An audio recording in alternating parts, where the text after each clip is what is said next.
I really love the phrase third time's a charm. I think that's because I'm a third born in the Fenton family. Shouts out to Jim and Beth. Doing something for the third time means that you meant to do it. Like, it's a thing now. Now that you have a third installment, it's a thing. Welcome to episode 3 of the Rare Birds podcast. I'm your host, Peter Fenton. I am an author and a screenwriter. You can find my work at www.bypeterfenton.com. That's bypeterfenton.com. Or you can find me on Twitter and Instagram at peterfent. So just start typing my name, but then stop. It's Peter Fent. I'm your host of the Rare Birds podcast, and the Rare Birds podcast is all about having conversations with thoughtful go-getters. Basically what I'm trying to do is I'm trying to demystify the creative process by talking to lots of different types of creatives. So I have so far interviewed an author, a filmmaker, a TikTok mental health advocate, which is today's episode with JE Kraft. I'm so excited to share that with you. Next week, I'm talking to a video gamer on YouTube who has 50,000 subscribers. And the week after that, I'm talking to a photographer who's also a cultural consultant. These are all awesome conversations with people who are making the world a better place by living out their passions and creating something. And it takes a rare bird to rise up from the ashes, if you will, and make something in a world that just seems hostile to beauty and passion and all of those other lovely things. So let's get into today's episode. So today we are talking to one of my dear friends. I have a lot of dear friends, but JE Kraft really is... She's somebody who, when I met her and I sat down with her on the previous podcast I hosted, I was like, oh, this is one of my people. We click really well. As a rule, I bond well with moms, so maybe there's something going on there. But JE Kraft and I we have so much fun together. JE Kraft is an author and a mental health advocate, and she has built an empire on TikTok talking about her unique mental health condition. She lives with dissociative identity disorder. We get into all of that in our conversation today, and I don't want to hold you for another second. Let's get right into the episode right now. Let's meet JE Kraft. The worst feeling humans as social creatures have is isolation. Yeah. But nobody is alone. There isn't an experience that anybody out there listening is having that somebody also hasn't had. No one is truly alone. We just have to be brave enough to talk about our experiences. So yes, that's what I do online. I talk about my experiences, and people find out that they're not alone in theirs. So hello, friends, and welcome to today's episode of the Rare Birds podcast, which is the podcast where we have conversations with thoughtful go-getters who are making the world a better place in many different creative fields. And I have the pleasure of talking with them about their passions, their projects, and what fuels them through it all. I'm your host, Peter Fenton, and at the time of recording this episode, I have no housekeeping items, so let's get right into it. Our guest today, she's an author, they're a TikTok sensation, and mental health advocate. I met her about a year ago through an informal alliance of independent authors. There's a very complicated story attached to it. We're not going to get into it today, and we've since become very good friends. I've met their husband now, and friends, this episode is going to be such a treat. Today, we're talking to JE Kraft. And let me tell you a little bit about Jay. JE Kraft wrote her first book, Kittens, when she was 7. And despite struggling with bullying, ADHD, and dyslexia, she hasn't stopped writing since. She grew up into an awkward super geek, her words, not mine, lover of animals, bugs, psychology, and science. They can be found in Tennessee with her husband, 2 kids, a cat, dog, lizard, frog, shrimp, and a variety of houseplants. When she's not busy writing, she advocates online for mental health awareness and crushes the hopes and dreams of their loved ones in board games. Jay, welcome. Thanks for making time to be here today. How are you doing? Oh, I'm doing great. And it's a treat. I've been looking forward to this all week. Really, I always enjoy chatting with you. The feeling is so mutual, Jay. Is today a 2 podcast day for you? It is a 2 podcast day for me. Yeah. It's very exciting. So you're doing the Recovered Life with Chelsea Anderson later today. Yes. I'm very excited about that. It's awesome. I don't know when the episodes will exactly come out. I think I've got you scheduled this episode coming out on September 14th, whatever the 2nd September release date is. But thank you for making the time to be here today. Why don't we just dive right in? We have so much to cover in the episode. So I have one 2-part question that I open all of my conversations with on the Rare Birds podcast. Tell me, what's the signature project that you've brought to life, and how did you get started making it happen? So I would say my signature project would be The Survivors. It is a urban thriller about vampires. And I worked on it. I had the idea when I was pregnant. When I'm pregnant, I dream about vampires. And I think it's just my subconscious being like, there's a blood-sucking parasite in here. You should be warned.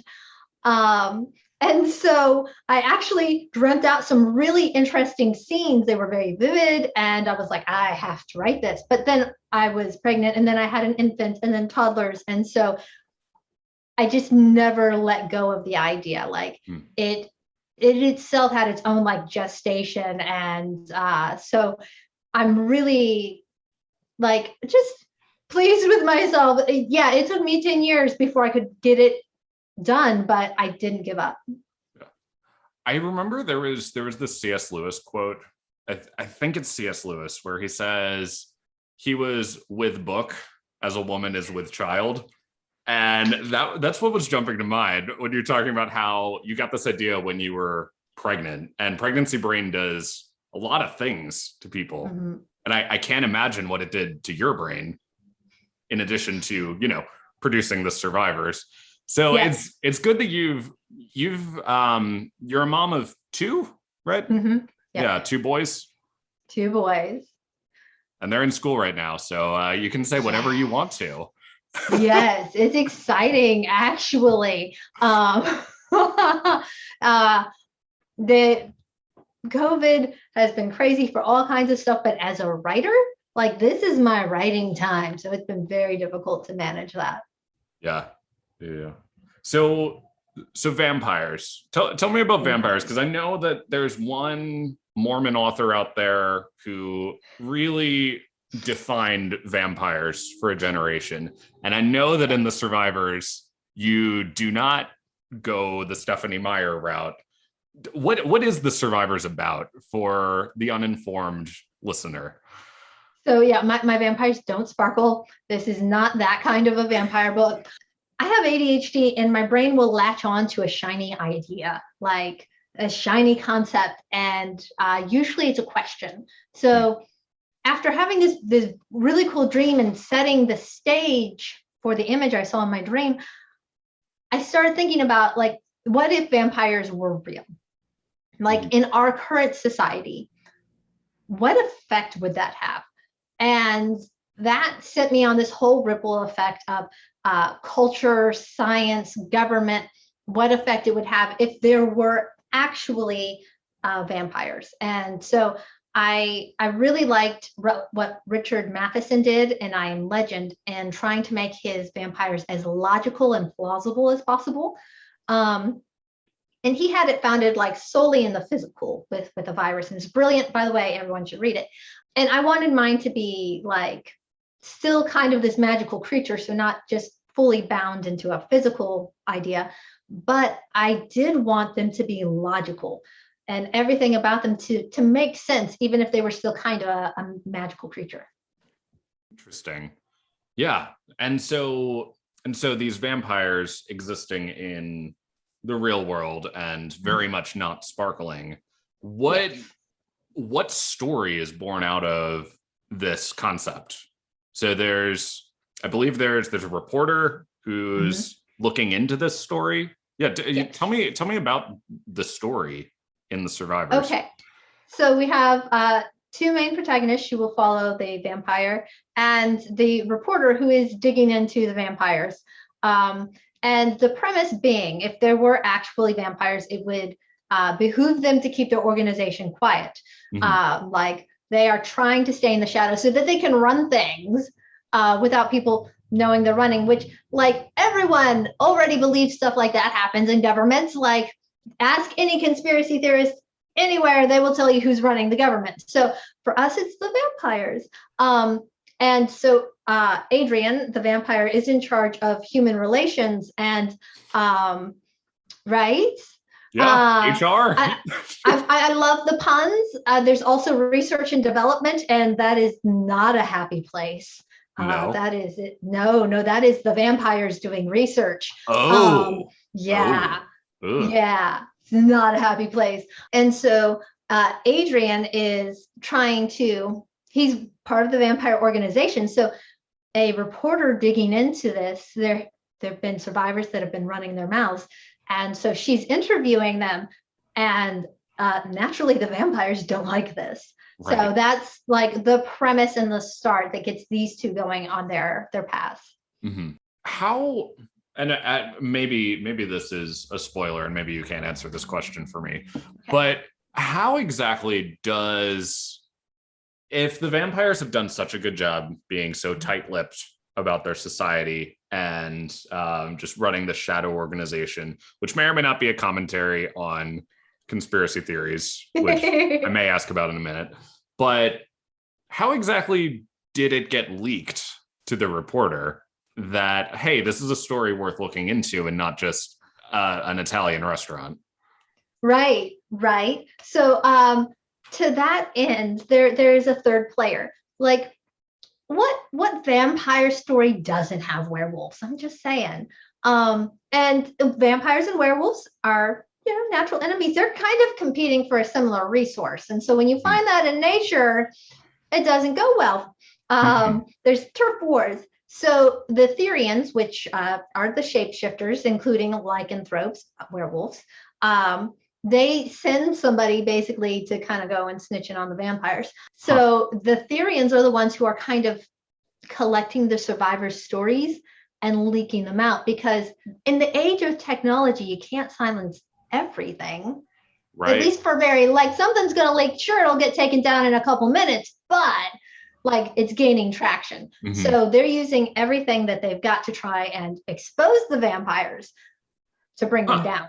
Interesting. And so are the shapeshifters a secret society as well in this world? They are, except the difference being because they're not constrained by daylight. They can integrate themselves into society and choose whether they want to live kind of among the people for funsies, or if they want to be separate and working for a cause. Sure.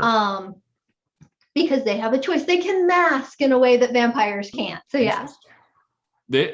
It's so fascinating knowing you as a person, and as our listeners get to know you and the story that led to this, I can really easily see how JE Kraft, the neurodivergent author, came to this story.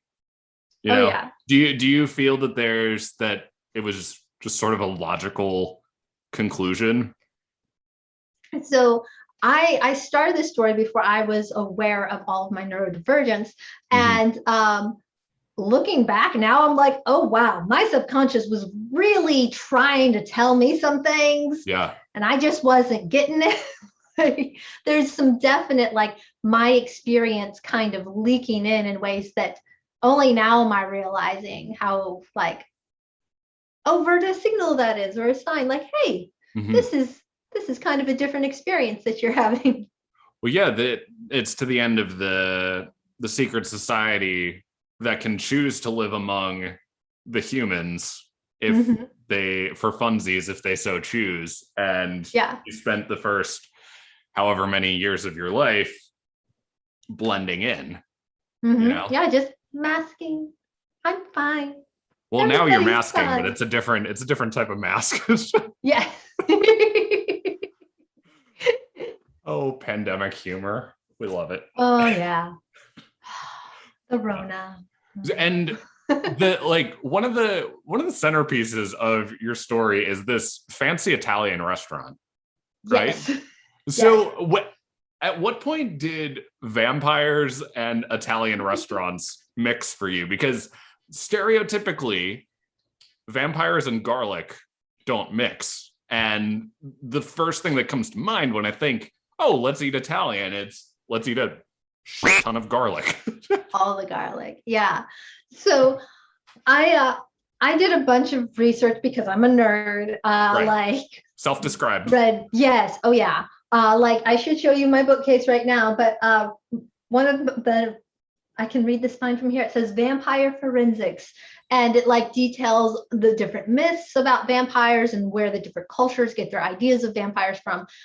And so when I was world building, I bring a lot of different cultural ideas about vampires, and so I have the restaurant being a front for vampire operations. You know, it's only open in the evening, and they gotta make money in some reasonable looking way, right? Right.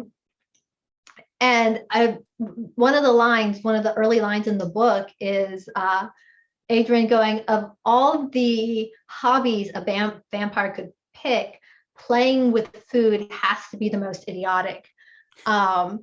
And like, as a great double entendre, one, because they don't eat like our kind of food, but also because they're humans, so they're the vampires and playing with food. And it just like, I was tickled by the whole idea of like, of a vampire doing that just once again to blend in, to see how far they could like push the envelope. You know, they're bored. They've been around a while. Like, let's just see what we can do here. So yeah. And Italian, Adrian is Italian. Sure. And you've got the pale vampire trope. And so I wanted him to have like some sun-kissed skin just because he's got the DNA. He doesn't he doesn't go out in the sun, but he's just, got a little Mediterranean to him. And in the vampire organization, I have it run by Indians. And so once again, very dark, trying to like come away from this like, oh, pale gothic looking vampire. But I've had a lot of fun looking into the cultures. And so there's Italian cussing, because Italian cussing is great, like sprinkled throughout the book. It was just very fun to dig into that side of the characters. Yeah.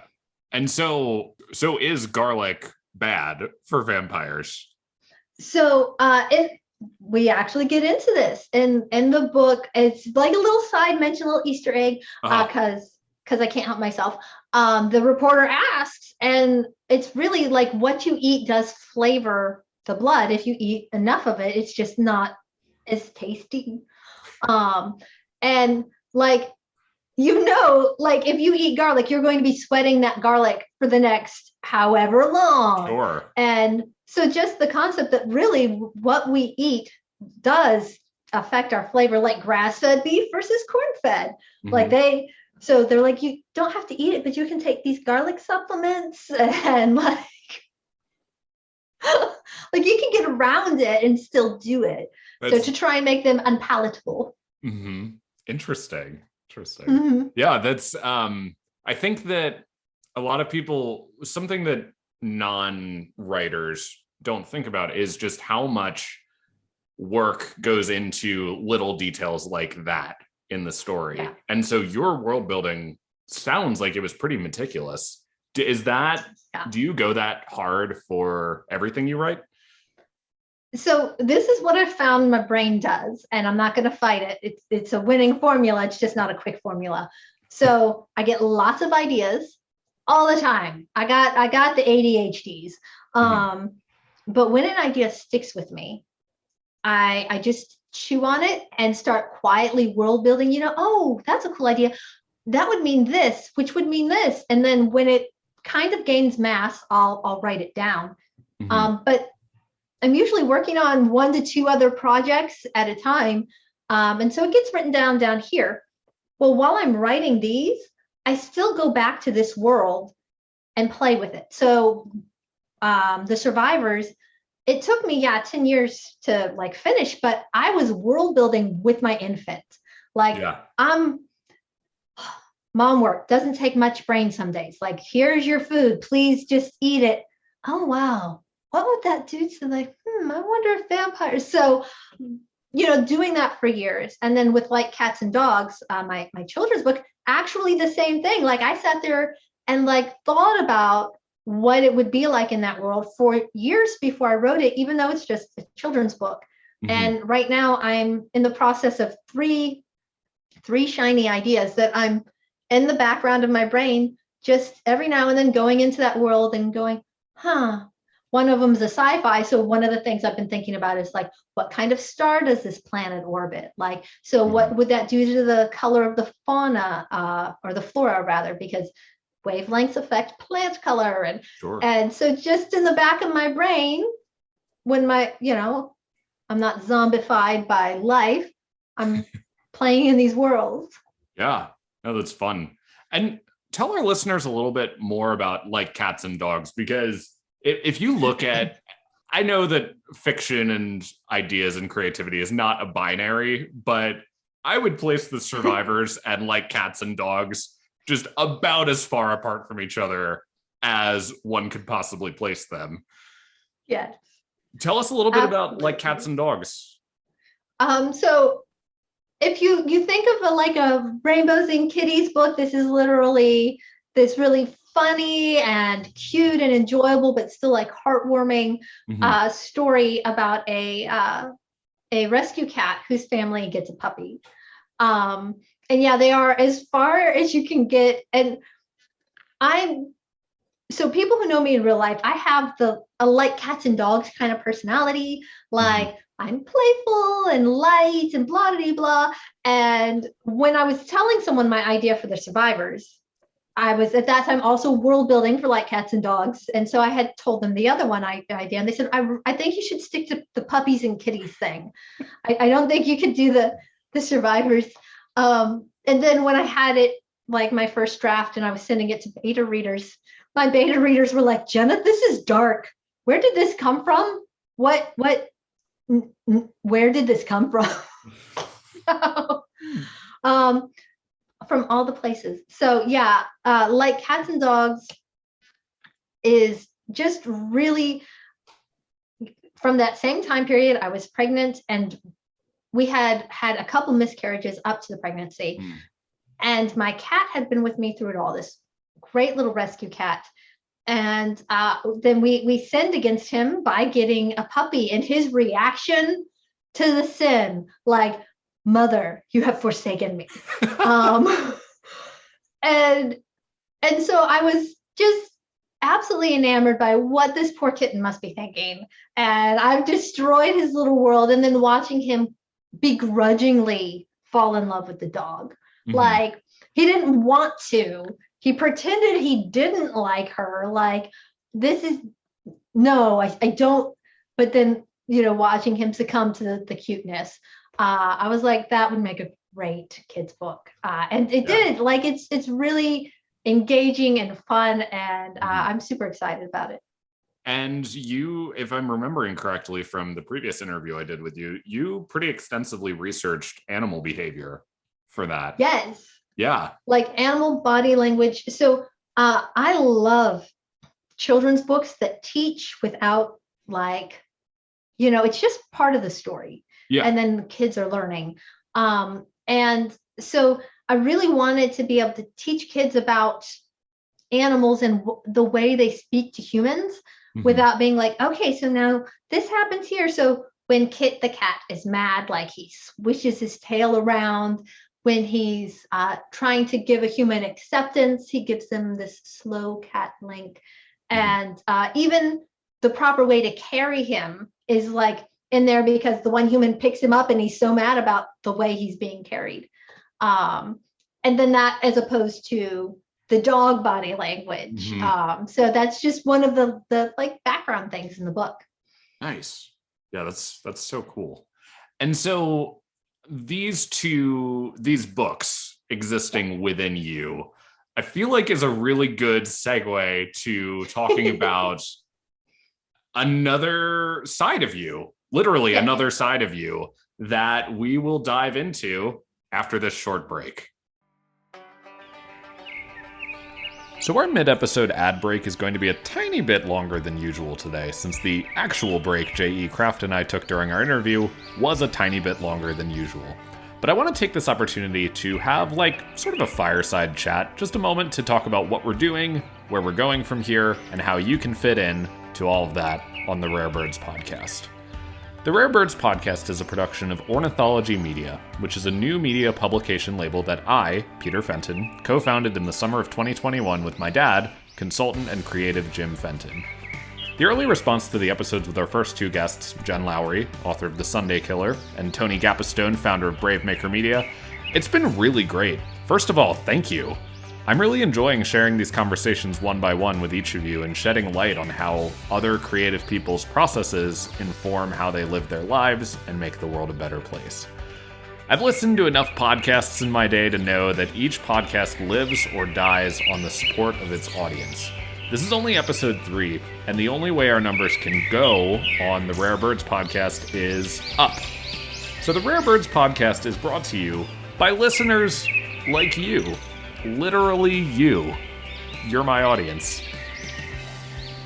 So what can we do to help keep the Rare Birds podcast growing? I have thought of a few things that you can do to help me out, and it really is just these 3 things. The easiest way to support the Rare Birds podcast, first and foremost, is to tell a friend about us. Share the link on Facebook or on your Instagram stories, or you can even tweet it. Maybe tweeting it would be a little on the nose, because, Rare Birds. But send out an episode that spoke to you or made you laugh. That's what we're all about here on the Rare Birds podcast and with all of the Ornithology Media publications. Another way that you can support the Rare Birds podcast would be to purchase a copy of my book, Abandon All Hope, or my dad's book, First Circle. They're both available primarily on Amazon.com and BarnesandNoble.com, and soon will be available in many more places as more channels pick them up through our distributor. One thing I will note, though, please buy the copies that were made available by Ornithology Media. I don't really have the time to go into the whole story there, but the red and cream color of Abandon All Hope is the current edition, and that is the one that's published by Ornithology Media. So there's a red and cream version of Abandon All Hope. Buy that one. First Circle cover looks actually pretty similar between the first and second edition. The new edition of First Circle has a serif font on the cover. It looks a little classier, and also the title font is a little smaller on the new edition, and there's a ring around, in the upper right-hand corner where it says First Circle. And lastly, finally, we are looking for sponsors for the Rare Birds podcast, so if you're interested in having your brand or product featured in one of these ad breaks, please send me an email inquiry to ornithologymedia@gmail.com. That's ORNITHOLOGY media@gmail.com. Thanks again, my friends. Let's get right back into today's episode. I think this is going pretty well. I'm having a great time. Yeah, was there any? Yeah, me too. All right, I'm ready when you are. Perfect timing. Cool. And I never stopped recording, so that works. Just have intermission. Yeah, intermission. I mean, I edit these episodes, so it's all good. Welcome back. We are back from our break, and we actually did take a break when we recorded this. So JE Kraft, you have another name that you go by online sometimes. Yes. It is Jianu System, right? Yes. Spelled Gianu, not like Jianu from The Good Place. Jianu. Right. Yeah. When I watched The Good Place, I was like, how do they spell that? Jianu, darling. Oh, that's actually really good. I'm a little bit Tahani. It's cool. But anyway, so Jianu System. Mm-hmm. What? Yes. Let's just talk about that in this part of the podcast, because you live with an interesting condition that does not get a lot of discourse in outside of the circle that you find yourself in, but you're building a name for yourself in this space. You have 90,000 TikTok followers. Yes. More than that, 91,000, I think. Yeah. So what is Janu's system? Who is Janu's system? So a system is within a phrase within the plural community. Plural community. So, what is the plural community? The plural community, people who have been diagnosed with OSDD or DID, which are dissociative disorders. DID used to be known as multiple personality disorder, but they changed the name for a variety of reasons. One being it's not a personality disorder like narcissistic personality disorder or borderline personality disorder. It's a trauma disorder. So the name itself can be misleading. And so so system is what they call the system of personality, parts, alters, whatever you want to call the other parts of the person. They refer to it as a system. So I'm the Janu system, indicating that I'm plural. Interesting. And yes. I mean, I of course want to be sensitive in how I ask these questions. And you and I are friends. Like we've established that there's a friendship connection here. But I feel like our listeners probably don't know much beyond the movie Sybil, right? Yes. Sybil or Split. Those are the two that usually we get. Oh, it's like Split. No. So what is your day-to-day life like living with multiple alters? I think alters is the word you like to use. Yeah, I tend to use alters. I'm okay with personalities. Sometimes I use parts. A lot of people use the phrase headmates instead of flatmates. Oh, that's fun. Right? Yeah. They're living rent-free in your head. They are living literally, exactly, living rent-free in your head. I'm sorry, what was the question? I totally sketched. My brain was like, we'll go here. So daily life. Yeah, day-to-day life. Yes. Yeah. So I think people often confuse DID with schizophrenia because both are associated with the hearing of voices. But with schizophrenia, they're having psychosis. So there's a break from reality. So when people conflagate? When they mix those two ideas in their head, conflate. Thank you. So when people conflate those two ideas, it's a very inaccurate portrait because with schizophrenia, there's psychosis. So medicine can actually help that. I've had a lot of people be like, why don't you just take medicine? Because I'm not experiencing psychosis. What DID is, according to the theory of structural dissociation, is that everybody before a certain age experiences a fragmented sense of consciousness. We all have these ego states. So like a baby is born and it's hungry or sleepy or curious. And these are separate ego states. And the brain hasn't brought these into a unified stream of consciousness. And it doesn't do that until a certain age, like between 4 to 9, depending on the kid. And if repeated trauma happens before the brain does that, it will just keep those parts of the child separate so that play might not know what's going on with home where they need to have food and security at night. So the brain can keep them separate and have a little amnesic barrier. Play can go on being a kid, going to school, being curious. And home here is not at all intruding on that experience.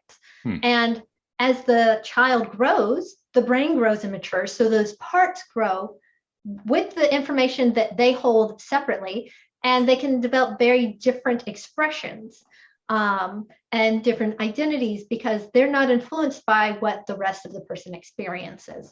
So my day-to-day life is I don't have a lot of amnesia, which is very helpful. I only have they call it microamnesia. And so day to day, I have a lot of routines because if I switch and I kind of lose what was I doing, I know in the morning I do these specific things. And in the afternoon, I do these specific things. I have a lot of sticky notes around the house just to remind me, should I kind of like lose track of where I was. Sure. Like, these are the things going on today. So while it's a covert disorder. So like people who meet me don't notice. Like for me, I just have built into my life things that neurotypical people wouldn't even think about. Mm-hmm. Yeah, that makes sense.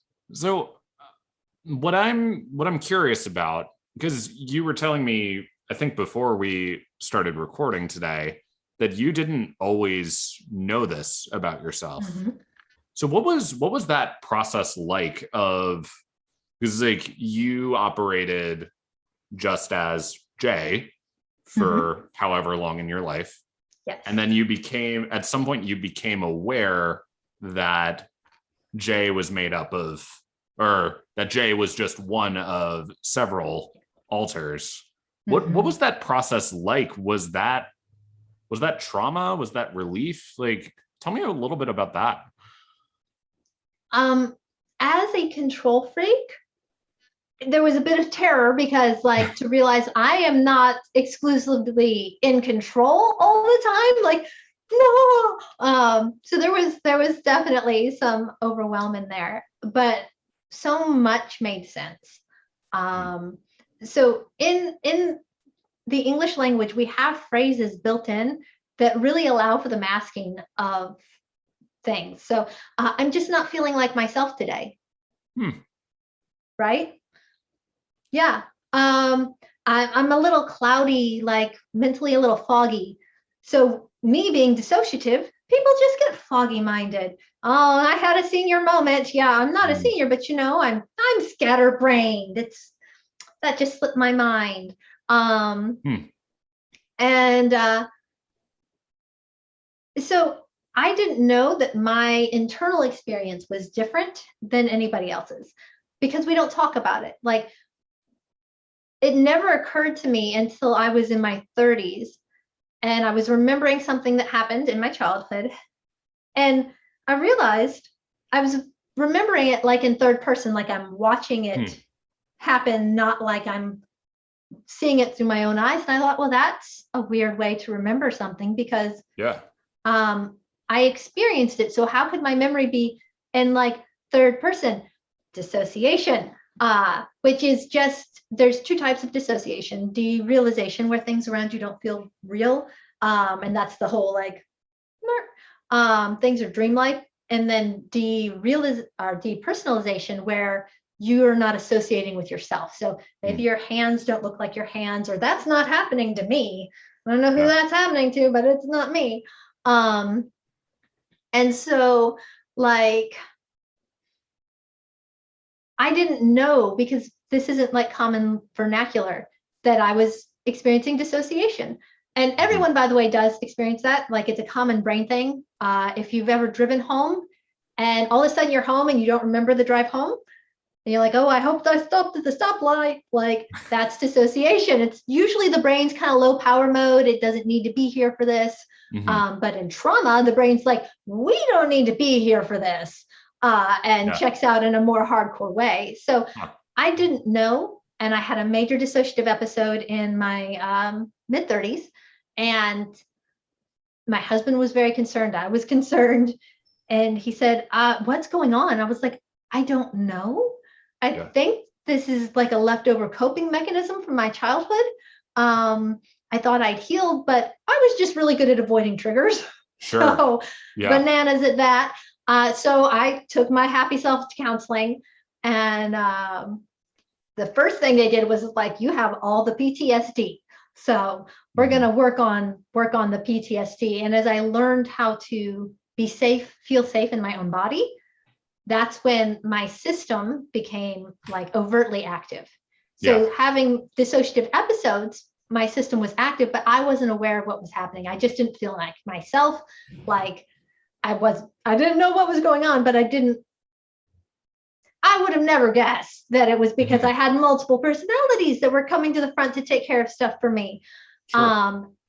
And so once I was stable through counseling, my system was like, it's probably time to tell her. So it took getting to a stable place through counseling for your alters to come forward and introduce themselves to you. Is that to me? Yeah. Yes. So a lot of so they call the person who is in charge the most the host. Like, welcome to my system. Come meet everybody. So Table I would for be considered three. the host. Exactly. Table for seven. So with the host is usually not aware of the rest of the system at first, because their job is to run the day-to-day life. And it's kind of disruptive if you're aware of other people who do other things that aren't you in your body. And so hosts tend to find out either through a traumatic event that triggers the system overtly.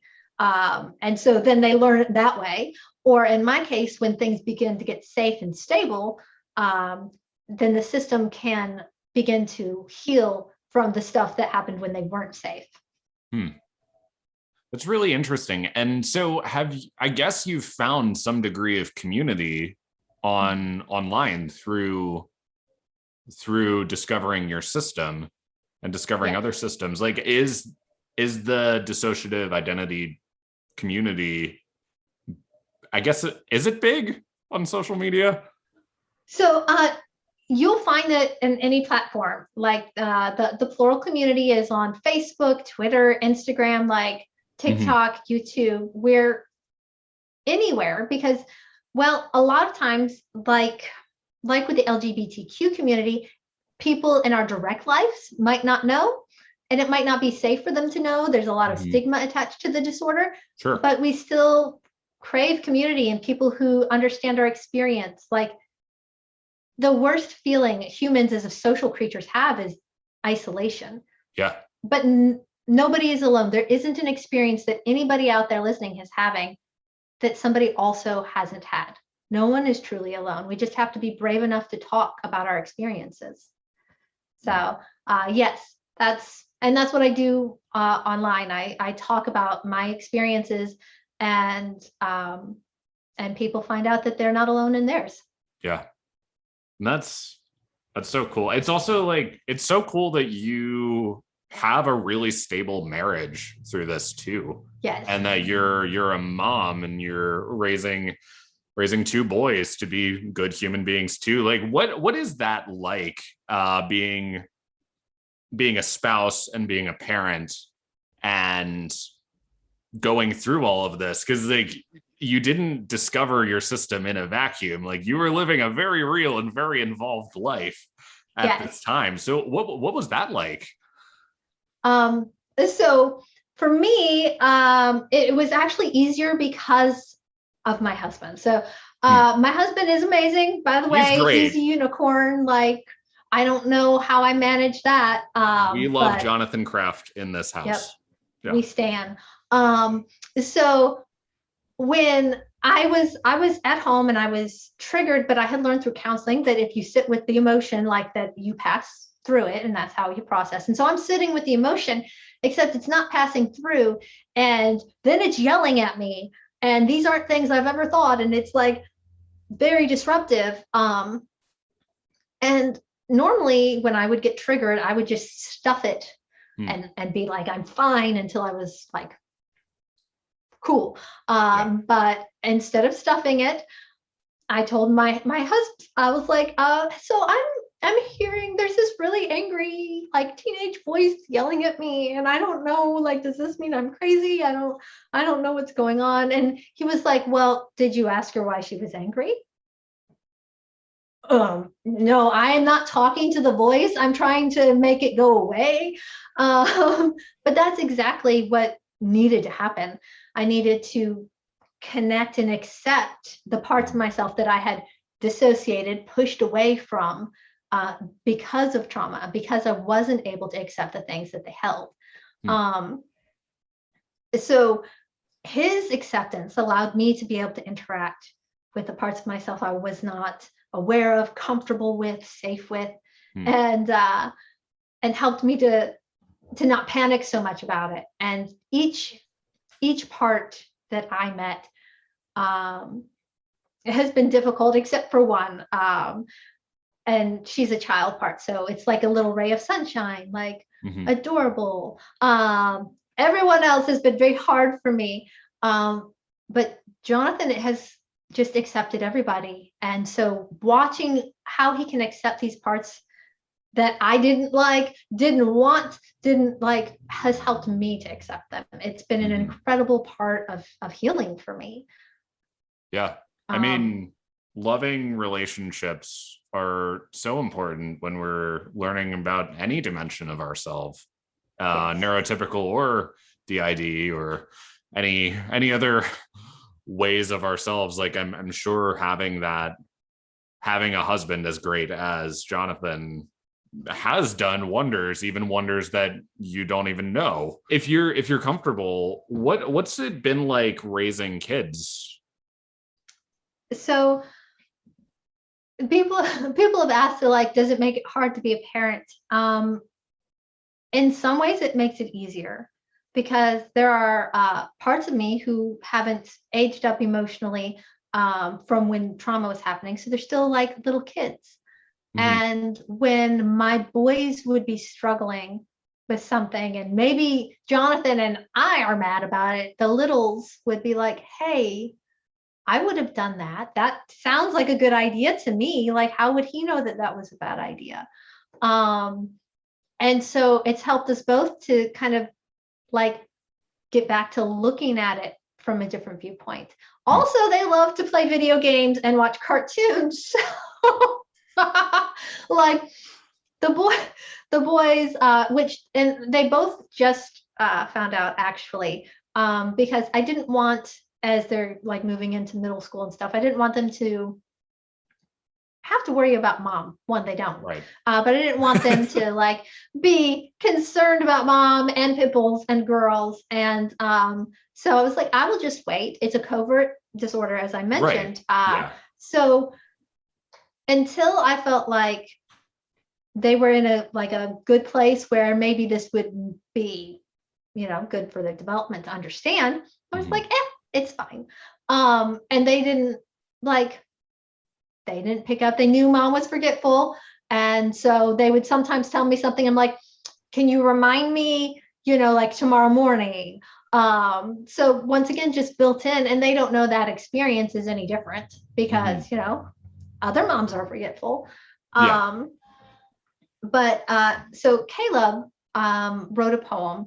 We're all writers, though we do tend to write different stuff. It is like, and so I'm going to share this, and it's what I shared with my boys both when I was telling them about having dissociative identity disorder. But the poem's called "We Are Mom." I am we, a collection of pieces and parts. We are confident and shy, wounded and healed, but we are all mom. We did not all choose this, choose you. We are overjoyed and fearful, present and hiding, but we are all yours. No matter who I am when you call, we answer. In all our littleness and bigness, hurt and wholeness, mom is here. And I think that really encompasses like what parenting has been like for us. Like, it doesn't matter what name we identify with, we are all mom. Yeah. It's beautiful. Thank you. Yeah. It's, I mean, parenthood, I imagine, is difficult no matter who you are. And yes. So this is just, a different type of challenge. Yeah. And it seems like, you're doing it well. As far as I know from the TikToks about your boys and oh yeah, the random stories. And I know one of them and I think are the same person. Just the more I learn about him, I'm like, oh yeah, that's just me. You're literally just raising me. I would not be surprised at all. Like, I love him so much, and he is like, he's out there. I love it. Well, Good stuff. So as we start winding down our time together, I know that there's so much that we could talk about your condition, and we could also talk about more about your books. But I know that we're getting close to the end of our time today. So I just want to ask you one last meaty question. What is something that's giving you hope today? So what's giving me hope is people just being kind. I don't know what kind of social media everybody follows, but I try and set mine up so that I see people doing what people do. Our brains weigh negative more than they weigh positive. It's just the way, human bias is set up. So I stack all the positives so that it reminds me that, oh yeah, this guy just stopped his car so he wouldn't run over the turtle. Or, oh, hey, this chick saw this thing lying there and she gave it back to the owner. And like, people are not what we see on the news. Like, yes, there is that, like 15% of the population that are not great individuals. And you run into them, and then it colors your whole perception of like people in general, because our brain weighs negative more than it weighs positive. So I just constantly remind myself that there's so much good in the world and in people. It's not what we see on the news and the media, all that. Yeah. And it all comes from just showing up and recognizing the humanity in others that you meet. Yes, very much so. Yeah. And choosing to honor that. Yeah, that's so good. Thank you so much, Jay, for setting aside some time in your precious writing work day to be with me on the podcast today. Where can people find your work? And I guess more importantly, when can people find your work?